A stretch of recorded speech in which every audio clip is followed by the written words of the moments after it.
अस्सलाम वालेकुम भाई, मेरा नाम खालदा है। तो मेरी एक लत्त जी है ना वो कमज़ोर है बचपन तो ही। तो मेरे माँ बाप ने मेरी शादी पता नहीं किस तरह औखियां होके की है। तो मेरी एक बेटी है। तो मियाँ मेरे जड़े ने पट्ठे ते काम करते हैं। तो हुण इट भी बहुत महंगी हो गई है, बेड़ा गर्क होए उन्हां दा। ते जिन्होंने इट महंगी की है कदी लग जाती कदी नहीं लगती। 50 रुपये मेरे को भी हथों लैके तो भी खर्च करके आ जाता है, कम कुम कोनी। तो मेरी भी लत्त सही हुंदी तो मैं भी अपने मियाँ दे नाल कोई कम शम करदी। तो मेरी एक बेटी है तो मैनू बड़ी आवाज़ारी दे नाल घर मेरा लंघदा कटींदा है। विच इस टाइम कोई खाण पीण नूं नहीं हैगी ते बड़ी परेशानी दे नाल असीं अपना टाइम कड्ढण डए आं। लड़ाई हर टाइम दूर हाँ तो मैं कम को कर नहीं सकती, बंदे मेरे नूं कम नहीं लभदा। वो घर आ जांदा ते हर टाइम झगड़ा लड़ाई परेशानी दे नाल टाइम गुजरन डया है। मेरी बेटी है तो वो दुध भी बजारी पींदी है।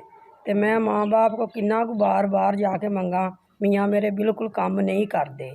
तो भट्ठे ते इट्टी बड़ी महंगी हो गई, भट्ठे तो सवा काम भी नहीं कोई होर कर सकते। ते भाई जेड़े हालातां दे नाल मैं अपनी जिंदगी कड्ढण डई आं ना तो बड़ी औखी कड्ढण डई आं, तो मेरी थोड़ी जी ना मदद करो। मेरी बेटी कितनी खूबसूरत है तो फिर इनू नहीं ना छड्डिया जांदा, झगड़ा हर टाइम मेरा मियाँ करदे रहिंदे ने।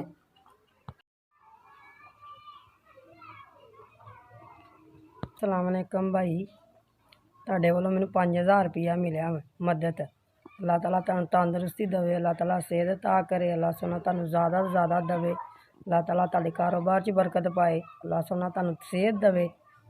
अल्लाह ताला जित्थों भी तुसीं मैनू भेजे ने मेरे तिकर पहुँचे ने।